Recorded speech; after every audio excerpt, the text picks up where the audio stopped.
Hi, everybody. Eve Harrow on Rejuvenation for the Land of Israel Network. I am broadcasting today from Palm Beach, Florida. It is very late on Motzei Shabbat on Saturday night, the 3rd of November. So it's already the 4th of November, 2018. In Israel, the 26th day of Cheshvan, 5779. I'm at the end of a very long week. I've been in the States for camera. I've been out of Israel already for about 10 or 12 days. Spoke in Chicago, also in Tampa, in Boca Raton, and in Miami. And this Shabbat today, I was in at the Palm Beach synagogue. Last Shabbat, I was in Teaneck, New Jersey, which is when, after Shabbat, I turned on the news and heard about the massacre in Pittsburgh. And also then was watching the pictures of the Iron Dome shooting down missiles near the Negev in the southern part of Israel, the missiles coming out of Gaza. So it was an interesting way to end that Shabbat about people trying to kill my people during the day. Fortunately, this Shabbat was much more pleasant and calm, at least I hope so. And but while I was in synagogue, I was introduced to Paul Shaviv. I know one of his kids who lives in Israel, so he came up and he introduced me to him and his wife, and we were speaking for a little bit. And he is a preeminent educator, now retired, wrote the seminal book, The Jewish High School, A Complete Management Guide for Jewish Education. And I was so glad that he acceded to my question if he would be willing to be interviewed, because there's a lot that we talk about education, and one of the things that I'm finding here in the days that I've been in the States is just how people are not talking to each other and just repeating what they want to say or staying in their own comfort zones. And so, Paul, thank you so much for agreeing to talk to me, because you have probably over 40 years, I believe, in experience in education. And the main question that I'll have just to start off is, you're retired now. Are you glad you're retired now? Do you find that what's happening in education now, across the board, not just in Jewish education, is challenging in ways that you couldn't even have thought of during the years where you were at the forefront of the system? First of all, thank you very much. It's a pleasure to talk to you. I'm a listener to your weekly broadcasts, and also a great fan of my good friend and relative Ari Abramovitz. Hi, Ari, and Mazel Tov to Yael on your getting married, I think, today. But am I glad that I'm retired? I think it's an opportunity to reflect back on decades of involvement with Jewish schools and young people, and for that matter, adults as well. The whole of education is changing, including Jewish education. If we look around us, our definition of culture is changing. We are moving from print to digital culture. The workplace is changing, and therefore schools have to change. The only problem is that no one knows how.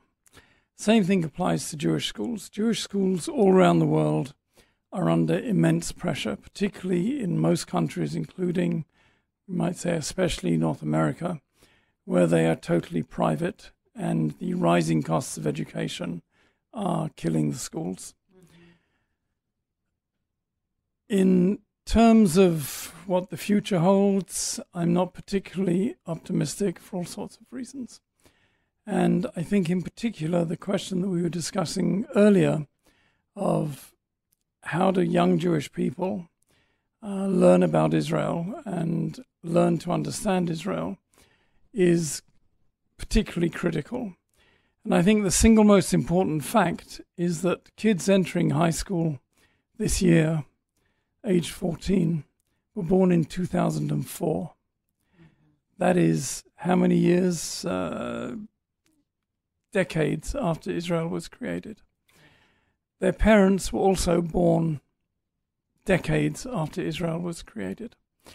History is barely taught in any school, and Jewish history is, where it's taught at all in Jewish schools, is generally taught in a bizarre fashion of, anyone can teach Jewish history, so you put somebody in front of the kids and they give all sorts of bizarre perspectives on history. So one of my pet peeves in the education that I got, and I grew up in Los Angeles, but I'm not blaming Los Angeles. I think it was pretty much rife and I went to Jewish day schools, is that we got our Jewish studies, meaning our religious studies, and we got our secular studies. And very rare, if not ever, did the twain meet. Like, it took me many, many years and really of doing the work on my own. And of course, later an Israeli tour guide, you have to know history, like tremendous amounts of history, to realize that like Abraham lived in the mid-Bronze Age, or the monarchies come up just when the Bronze Age is ending and the Iron Age is beginning. Or when the famous rabbis lived, the context of their lives, that Rashi is writing from a perspective where the Crusades are going on, meaning that, other rabbis of his level are being slaughtered by Christians. Of course, that's going to affect how he sees things and the commentary that he makes. But we're not taught that. And I'm wondering if, first of all, has that changed now? Because I raised my children in Israel, so they got an Israeli education, not a Western Jewish education. Has that changed? Do you think it's important that it should change? Maybe it's just like one of my little peeves. But would that make Jewish kids feel more part of the fabric of world history and not a part of it? I am, by inclination and by training, a Jewish historian. I think there's only, as far as I know, there's only really one school in the whole of North America where Jewish history is taught properly as a standalone subject by people who are qualified historians, and that is Tannenbaum Chat in Toronto, which is and was a fabulous high school. And there, every kid has Jewish history as 1/4 of their Jewish studies from beginning to end of school. But elsewhere in North America, first of all, there are no teachers. How many people are really qualified to teach Jewish history? So you're saying they should have some kind of degree in history before they... Well, of course. I mean, no one suggests that you should teach any other subject without having a degree, instead of which I know schools where Jewish history is taught through the biographies of famous rabbis. Well, they ain't going to learn anything about the Bronze Age or the Renaissance or the Enlightenment through doing biographies of famous rabbis. Or it's done through other sort of cobbled together things, or it's done relying on textbooks that look back at Jewish history down a long, narrow tube.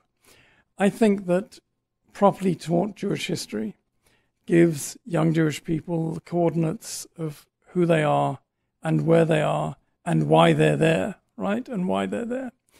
But otherwise, what can you do? I mean, we are coming out of a period of time for the last 40 or 50 years, particularly the religious Jewish establishment has been telling its young people, you don't need secular qualifications to be a teacher. You don't need to go to university. Yeshiva is enough.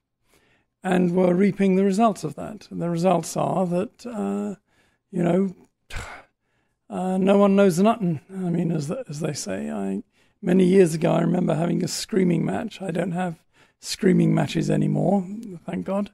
But many, many years ago, I had a screaming match with a young yeshiva teacher about Israel, who yelled at me, why didn't Ben-Gurion get the Israeli Air Force to bomb Auschwitz? Well, you can analyze that sentence and understand the depths of ignorance that it shows. But yeah, you're right. I mean, we have a problem. And there's all sorts of factors that contribute to that problem. But the bottom line is that kids only have the sketchiest outlines of Jewish history, if at all, right? If at all.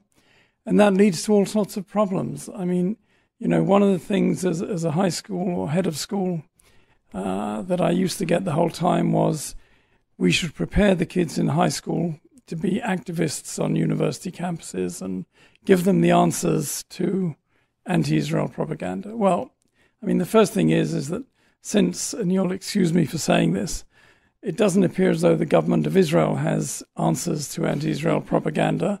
I don't see how you can expect high school kids to do it. But you cannot trade the idea that you can somehow inject high school kids with some magic potion that will make them instant political mavens when they get to university campuses is nonsense. I mean, it's just simply nonsense. So the organization that I mentioned before that has brought me out on this trip here to the States, mainly CAMRA, and I should explain to my listeners, the Committee for Accuracy in Middle East Reporting in America.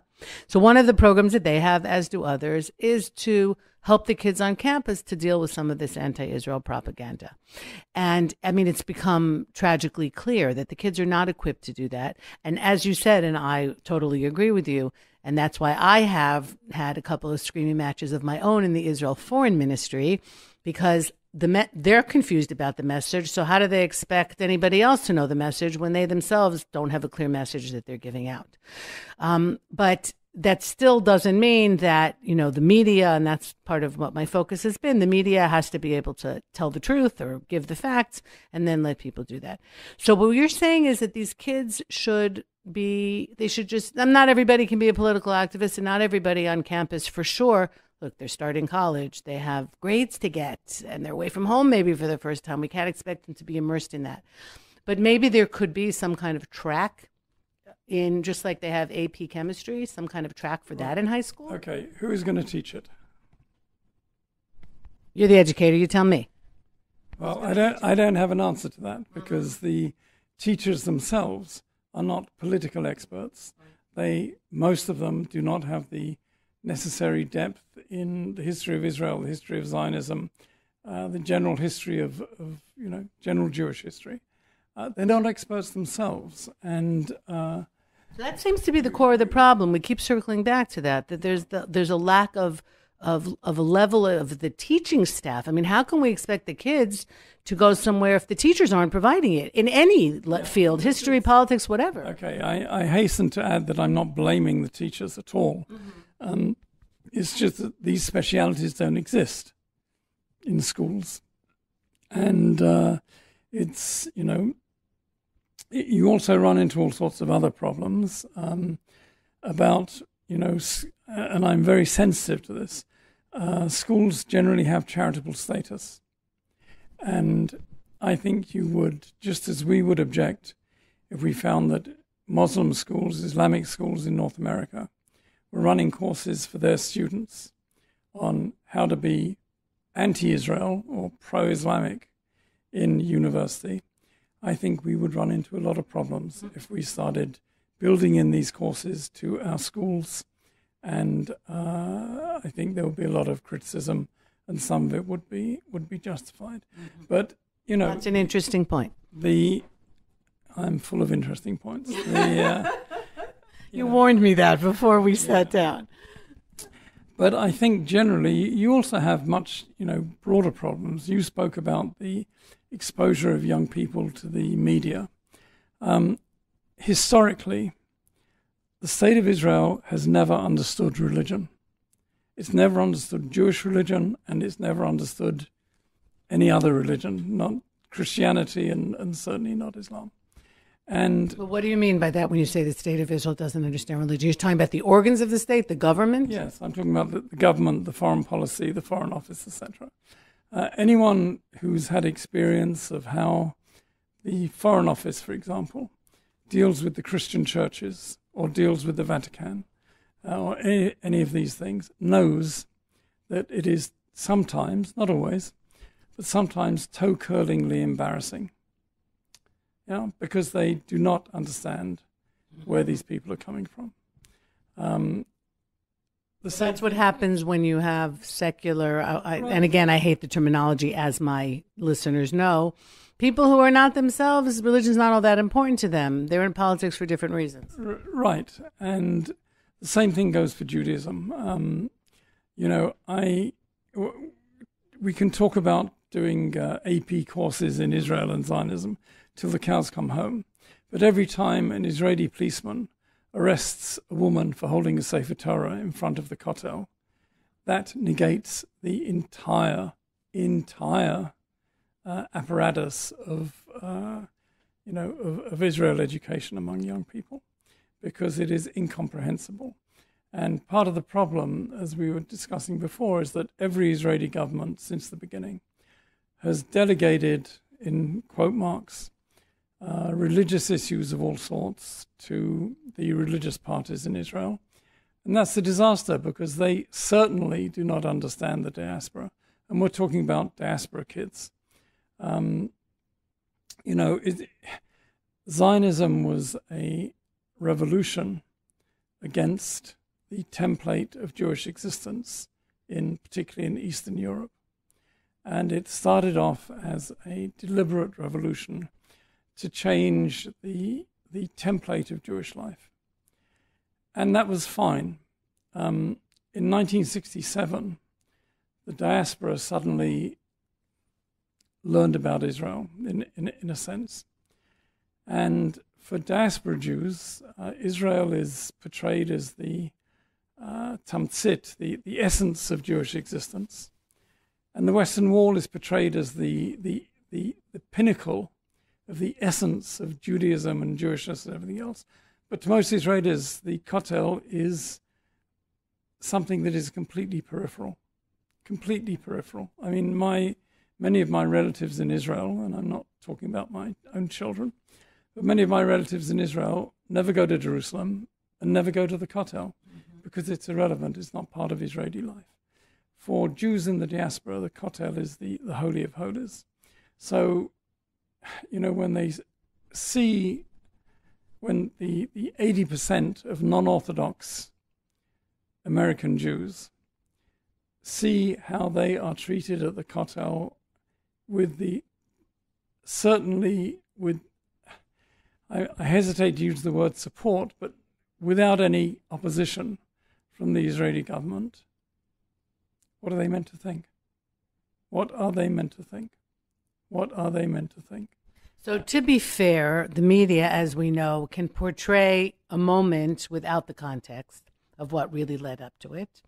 And that is very difficult to have kids learn about Israel, to care about Israel, and then, to have that power given to the media or whomever to be able to take it apart is a very difficult thing to reconcile. Like, there's really no way around that to some degree.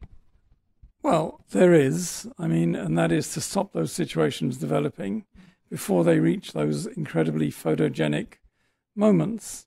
But I don't know what words you can use to explain to a 17-year-old American teenager who lives in Boondock, Ohio, and goes to BBYO or RSY or any other Jewish youth organization, how you can explain to them that an Israeli policeman is arresting a woman for holding a Sefer Torah near the Kotel. I don't know what words you can use. I certainly don't have any. And part of it comes from the cultural, and I don't want to be rude, but the cultural narrowness of Israeli Orthodox rabbinate. That's okay. My listeners have heard a few things along those lines more than once. When your universe is Ivrit speaking only, Hebrew speaking only, right? You miss out on a lot of what's going on in the rest of the world. And, the lack of understanding of diaspora Jewry, the impression given that somehow by the Israeli rabbinate that they believe that non-Orthodox Judaism was invented in America in the last 20 years, is just heartbreaking in a way. It's heartbreaking because it's so tragic. See, I have a slightly different take on what would happen there because I'm one of those people who feels that the Kotel is not the essence; it's the Temple Mount, and so I would deal with it a little bit differently, maybe even in slightly more radical ways, but like not even make it maybe a religious site and maybe just make it open to people. But for that, and I actually wrote a blog about this a couple of years ago, that I'm willing to help the women of the wall in their fight on the Kotel and to have it be more open, as long as they help me with the issue that's important to me, which is to have a prayer space for the Jews on the Temple Mount. Okay. And that, I never got an answer to that. Right. Here is your first problem. For 95% of American Jews, of North American Jews, the phrase Temple Mount is totally, it doesn't, They don't understand what that means. Mm-hmm. They have no concept what that means. Well, we need to educate. Well, we need to educate. Okay, very good. Then, you have to start educating at the very top and get the Prime Minister and others to begin articulating a realistic view of Judaism and of the Jewish community. And the word that I underlined 5 times in red is realistic. Not what they would like it to be, right? We would all like it to be different things, right? But realistic. Friends, this is what it is. Let's deal with it, right? And not, put up all sorts of barriers and imaginary hypotheses about, what life is all about. Let's deal with realistically what there is on the ground. And what there is on the ground is 80% of American Jewry who are not Orthodox. Yeah, period. Many of those are organized into non-Orthodox streams. Reform and conservative Judaism are by far the overwhelming majority of American of organized American Jews.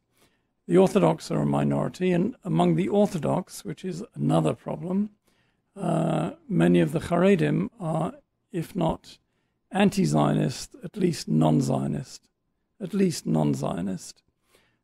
which is another problem. So your proportion of people who can wave that moderate, modern, enlightened Orthodox flag is probably about 3% of North American Jews. So as an Israeli and seeing it from the Israeli perspective, a lot of these, especially Reform Jews, don't come to Israel. They're not so interested. So why should we stand on our head, right? And why should we upset the Israeli public, which is, after all, and I'm not a politician, but this is something the politicians would say, that's the electorate. So why do we want to get the Israeli electorate all hot and bothered and throw in another issue into a already crazy landscape for a group of people who are not necessarily that interested in Israel? I'll just give you an example from this week because, of course, there are elections in America in a few days, and that's one of the things that I keep hearing about on my sojourns around the country. And Israel is not, for many Jews, the top reason anymore, or maybe even in the top 3 anymore, for why they're voting for certain people. So from an Israeli perspective, we're being asked to do things for a population that we're not a priority for. So I'm just throwing in, for my listeners to understand the aspect. You're not being asked, look, I'm certainly not a spokesman for non-Orthodox Judaism, but you're not being asked to do very much.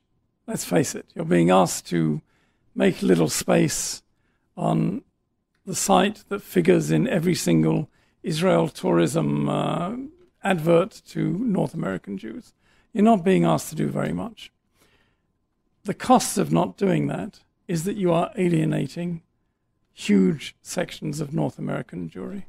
Huge sections. Yeah, and you can choose to do that if you want. If Bibi thinks the evangelical Christian voting is more important, that's fine. They are important. But if you're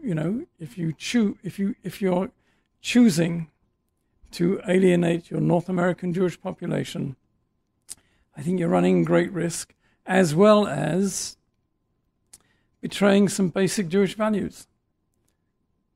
So it's interesting that you bring that up, because everybody these days is talking about Jewish values. People on the left they control the Jewish values, whatever those are.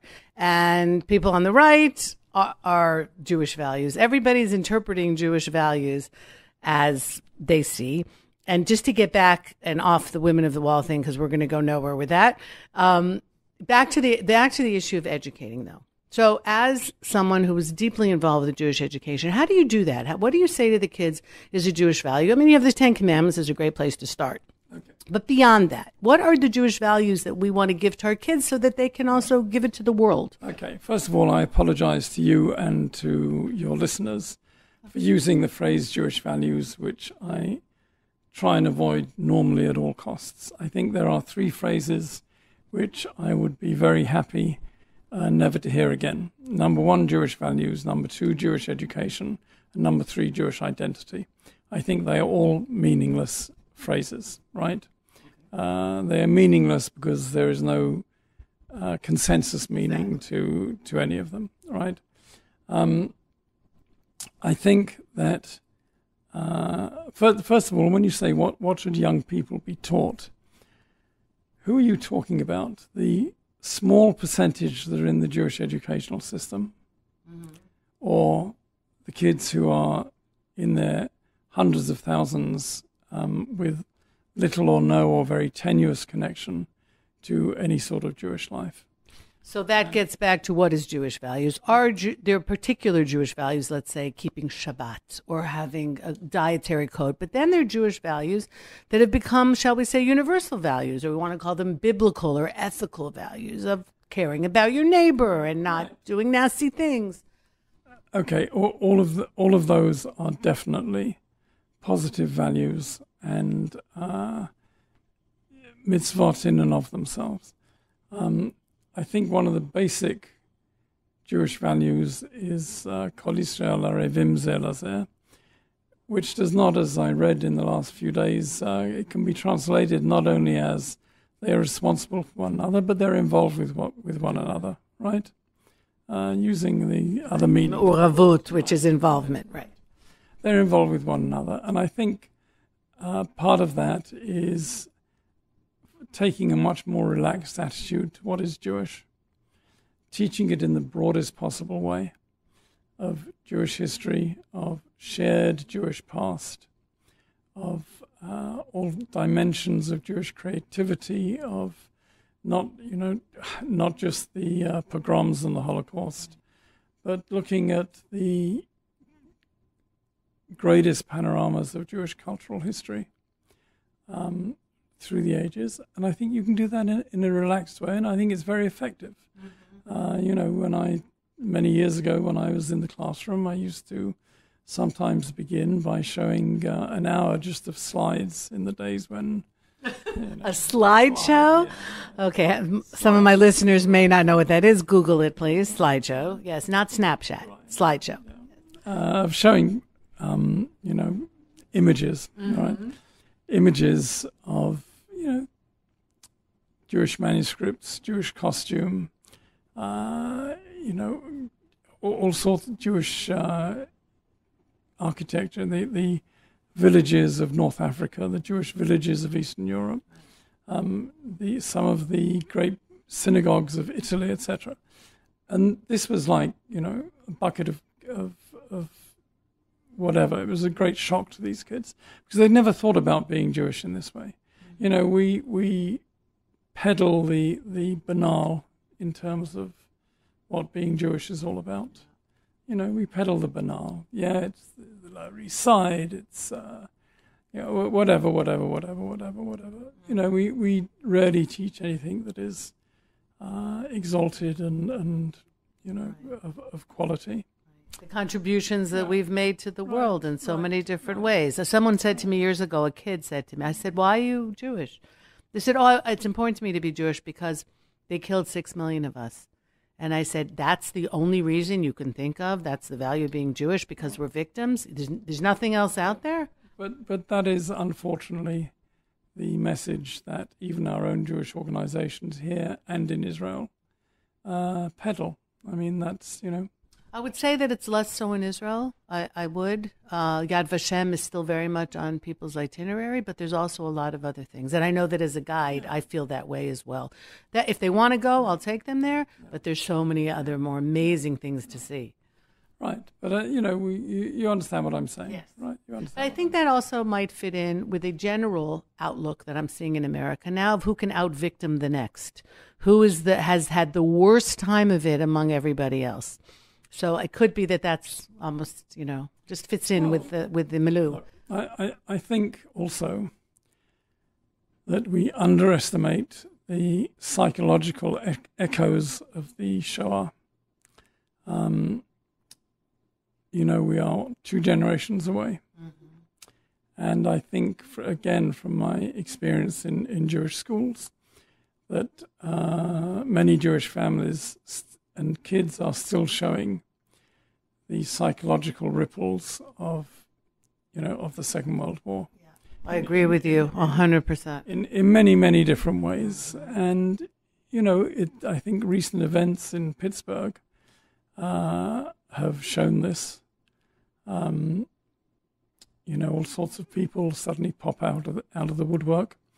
I think your listeners in the UK will understand that the antics of the Labour Party are giving many, many previously unaffiliated Jews severe shocks to their system.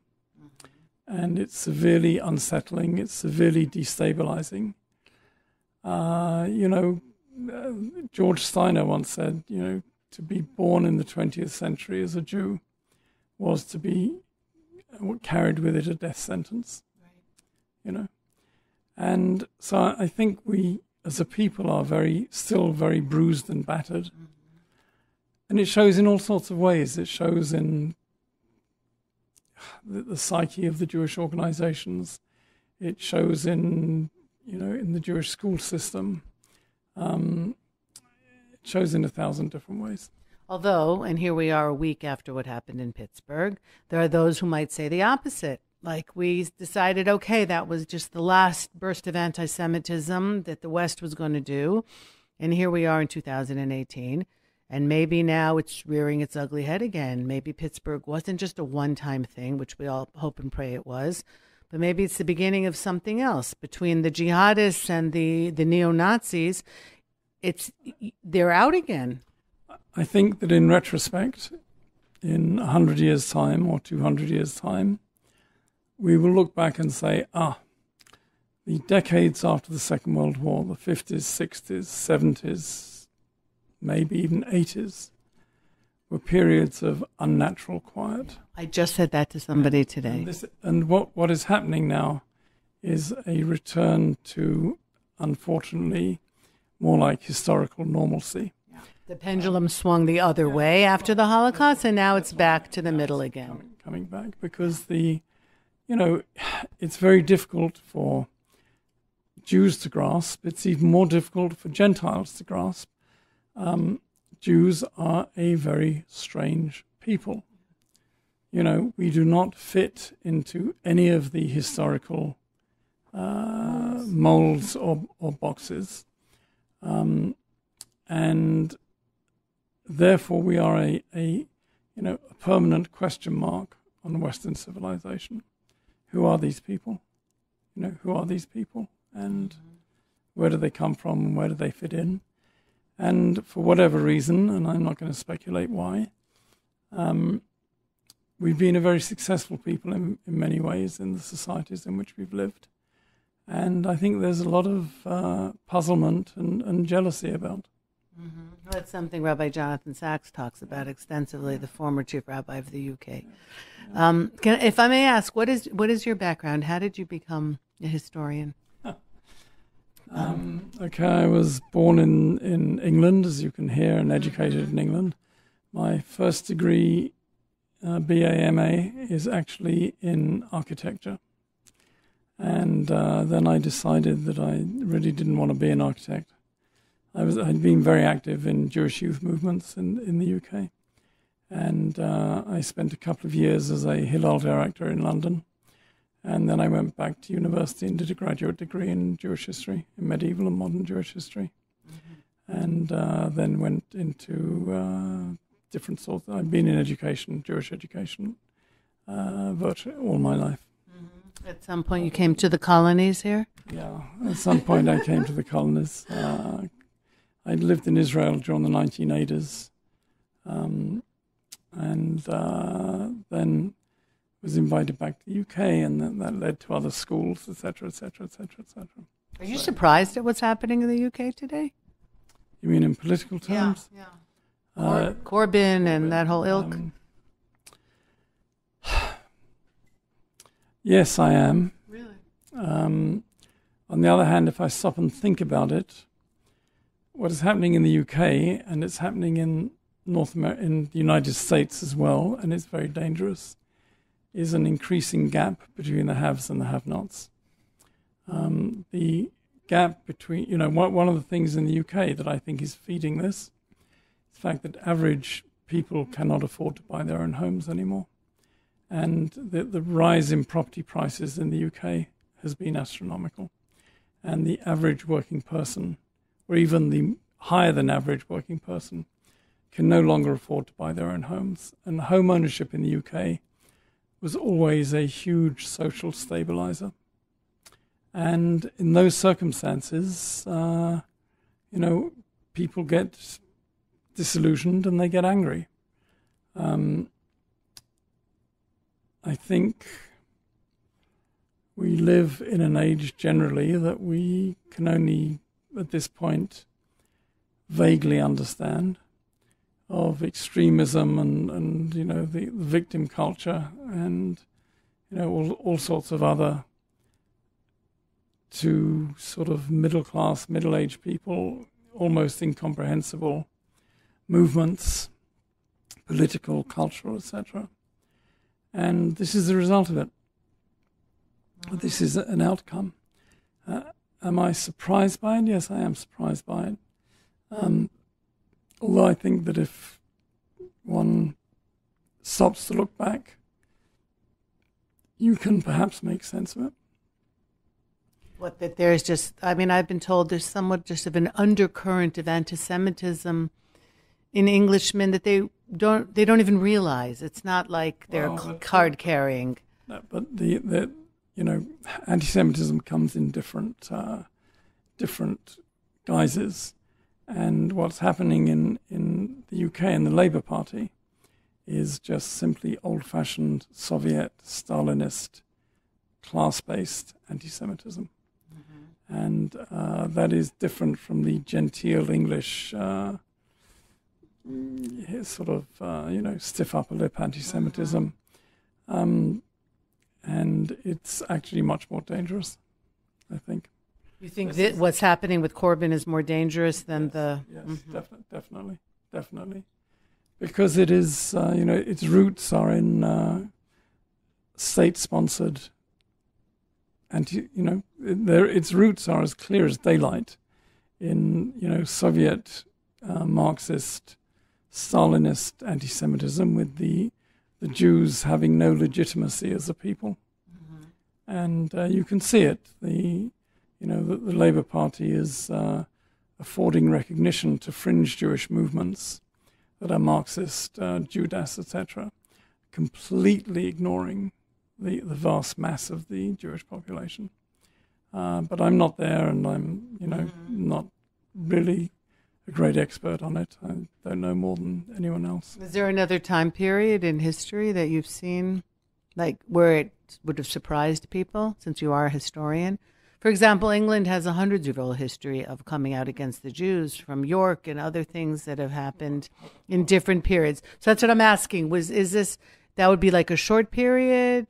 What's happening now? Do you see that this is a repetition of something that's happened before in England, or this is a new thing? I think this is totally unprecedented in British history. There has never been a situation where a major political party with a reasonable likelihood of coming into government has been institutionally anti-Jewish. Mm-hmm. Never, ever. And I think, there are quite correctly alarm bells ringing all around all over the place. Mm-hmm. Is it happening anywhere else in Europe that you can see? Or you think England is now standing alone? I'm not talking about the anti-Semitism we're seeing in France and in other countries, more of the Muslim type. There is no, as far as I know, there is no equivalent to the political situation in England at the moment, mm-hmm. as far as I know. So getting back to education, what do we tell our kids? I mean, here we are in a world where there is so much information out there, most of it garbage. And I told you before, I'm glad that my kids are bigger now, that I didn't have, it was just my youngest, the tail end. We started with the cell phones and with the computer.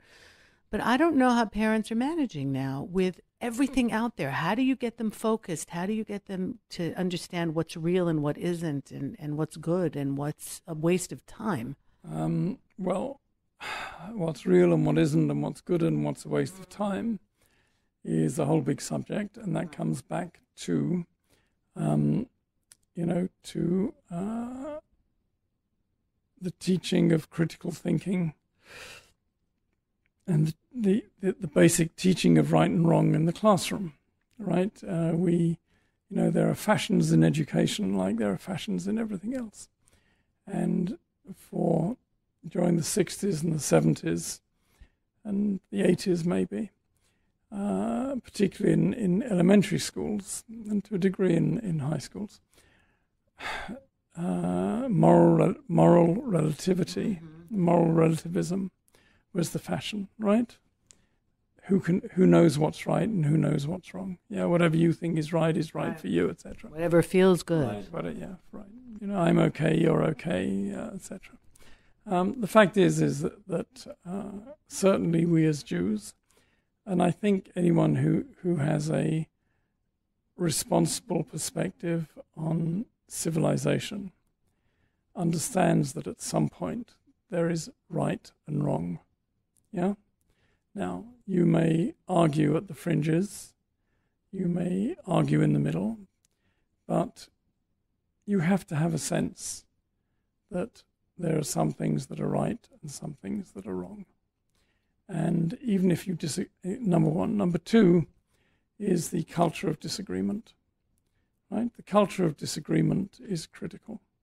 You have to be able to say, I don't agree with you, but you're entitled to your opinion, and it doesn't mean you're crazy. Right. Yeah. It doesn't mean you're crazy. It doesn't mean that I hate you. No. It doesn't mean we can still be friends. Yeah. Even though we disagree, and we can agree to disagree in a civilized manner. It doesn't mean that I call you names, and it doesn't mean that I want to break up your meetings, and it doesn't mean that I call you every exaggerated name under the sun. In terms of Jewish education and teaching kids about being Jewish, I think you have to say to kids, look, you are the inheritors of a very, very special tradition. And that is a great privilege. And you have to take the responsibility of exploring your own history, of feeling comfortable in your own skin, and understanding that brings with it privilege, and it's also brought with it all sorts of problems from the outside.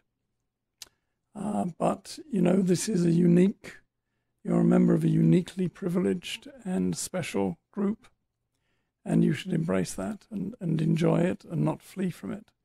And, part of the problem, again, coming back to this whole question of kids and campuses and whatnot, part of the problem of telling high school kids about how terrible it's going to be in the universities, and heaven knows, I've sat through so many guest speakers in schools from pro-Israel organizations. So you're going to go to camp, it's going to be terrible. They're going to. Well, the average 16-year-old says, well, if that's how it's going to be, I don't want any part of it. I'm not going to get involved with that. Mm-hmm. Yeah, they turn around and flee from it. So, we have to teach our kids solid facts and experiences about the broadest possible vision of what being Jewish is about, of making them understand that being Jewish is not a single thing, not a single phenomenon. It's a multifaceted phenomenon. Many different sorts of Jews, many different views of Israel. I mean, part of the problem in North America is that the left wing of Israeli politics is totally silent in North America. Totally. Just not even on the radar anywhere. And I think that's a problem because it doesn't give kids whose inclination is in that direction anything to identify with. All they hear is speaker after speaker talking about the leftists want this and the leftists want that, and they're traitors and they're bogdim and this, that, and the other. If you keep on telling people that, they'll believe it about themselves, and they'll say, Israel doesn't want me. That's fine. Okay. I'll go off and do something else. And, like I said, it's the same thing every time they turn on CNN and they see a riot at the wall and they see people throwing verbal or physical objects at people who look like the guys that these young people go to shul with every Saturday morning, turns them off. And on the other hand, you have the people making their way around the states, like Breaking the Silence and some of the organizations that do their damnedest to make Israel look really bad. And that's coming from the left-wing camp.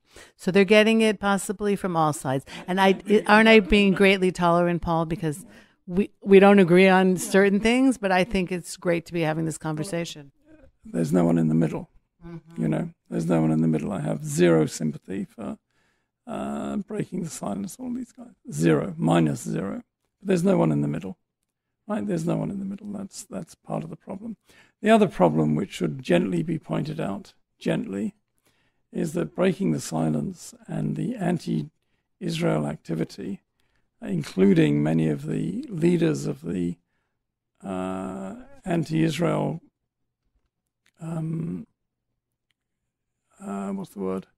the anti-Israel line in the British Labour Party are Israelis. Oh, yeah. Oh, yes. You're 100% right. Some of the most vehement and loud anti-Israel activists, or whatever you want to call them, I have another word, but it's a family show, are Israelis, 100%. Yeah. And it's a problem. And, we look again, another question, which might be a future show of yours, is the Israeli diaspora in North America, the Israeli population in North America, who are also show all sorts of characteristics that are not constructive to building Jewish life in North America. How's that for a diplomatic phrase? That's very diplomatic. I heard it phrased a little differently. That, it's not always the finest Israelis that are the ones that make their way to the North America. They're not unfortunately, necessarily unfine people. They're not necessarily bad people, right? But they have, I wrote an article about this, about my efforts at trying to attract Israeli kids, or the children of Israelis, into the Jewish school system in Toronto. Yeah. And, it's very difficult because they do not identify with local Jewish communities or with Jewish life at all. We had this same thing over and over again that, I'll say it in English, not in the Ivrit, that it was said to me that, we don't need to send Yoni to a Jewish school because we light candles every Friday night, and we have a Seder, and Yoni goes to visit his grandparents in wherever, Cholon or whatever, every summer, and that's enough. Ze maspik. Because in Israel, that might be enough, because you're living in a Jewish atmosphere, and the days off from school are Jewish holidays, and maybe, but not when you're out. But then they come back 2 or 3 years later, the same parents. You have to take Yoni into your school straight away. Why? Number one, he's forgotten his Ivrit. Number two, he doesn't want to associate with any other Israelis in high school because, number three, he has a Lebanese girlfriend. And number four, he refuses to go to visit his grandparents in the summer. And number five, he has green hair. Right? There's nothing wrong with having green hair, but the rest of it is worrisome. Yes. And that's, it's a problem, as they say. It's a problem. But as you said at the beginning, there also the high cost of education. I think the federations should have decades ago made it a priority to fund Jewish education, because if you don't get it, and what you said a few minutes ago about the parents in the 60s and the 70s and the 80s and the way that they were raised, those are the parents of today's kids, or at some point. Exactly. Look, the question of the cost of Jewish education, I think, is insoluble, actually. Really? Because, the sums are so astronomical that even the federations couldn't do it. The cost of all education in the Western world has gone up at 6 times the rate of inflation for the last 30 years. Why is that? The teachers aren't earning that much money? Are they? Teacher salaries, teacher benefits, right? Healthcare, which is a major part of, in America at least, not so much in Canada, but in America is a major part of teacher salaries. And the cost of utilities and all sorts of things. Education is a very labor-intensive business. It's like healthcare. The cost of healthcare has gone up. And every private school, Jewish and non-Jewish, is facing this. Non-Jewish private schools have an advantage in that their catchment is much, much bigger. Jewish schools want to give private school education at public school cost, and they can't. It's just very simple. They can't. I've had it told to me more than once that it's the best form of birth control for a Jewish family is Jewish education costs. I mean, if any of your listeners really want to look at what's happening, they should look at the city of Toronto.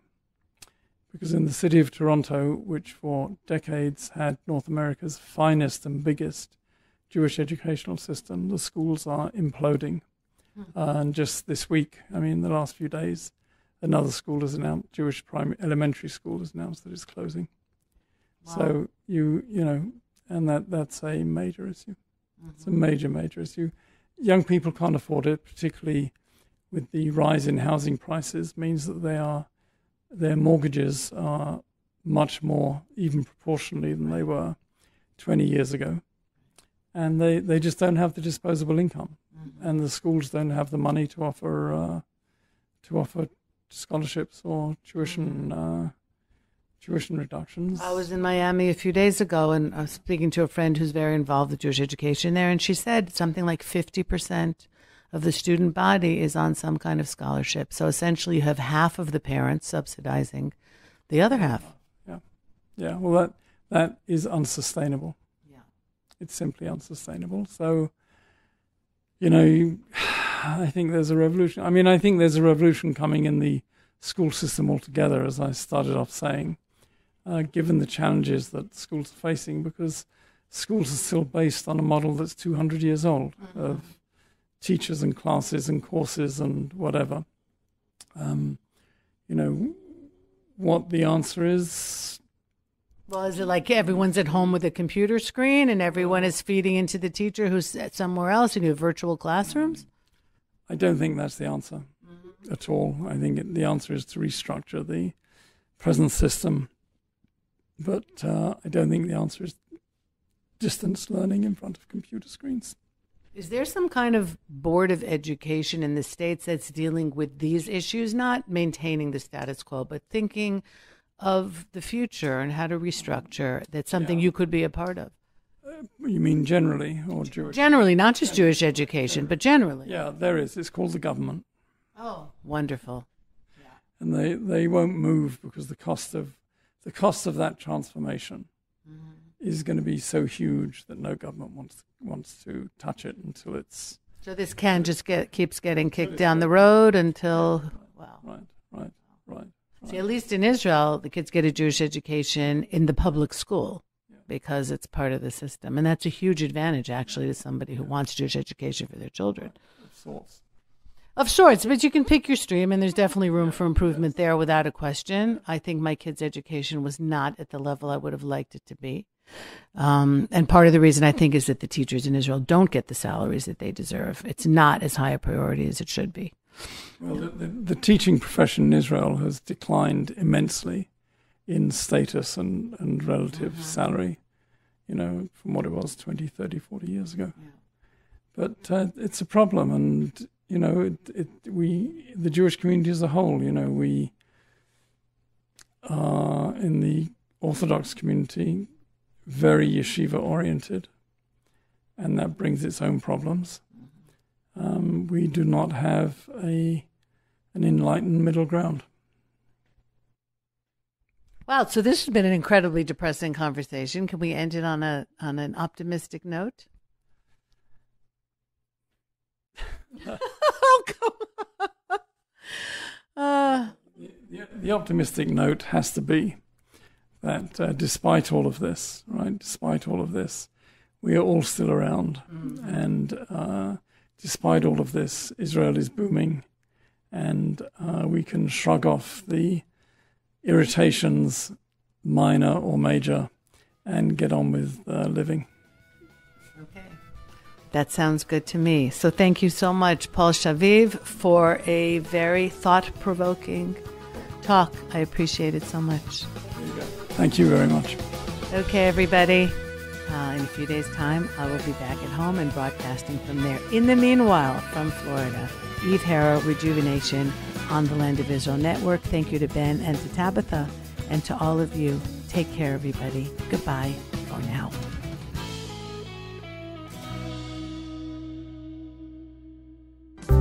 Who are we as a people? Who are we as a nation? What does it mean to be a Jew in the land of Israel, as a Jew in Judea? What is our message to the world? We're finally back in our land, and we get to ask these questions. Be'ezrat Hashem, we're going to make Judea and Samaria an issue for the entire world, to know that the Jews have a place in the world. Israel Inspired with Ari Abramowitz and Jeremy Gimpel.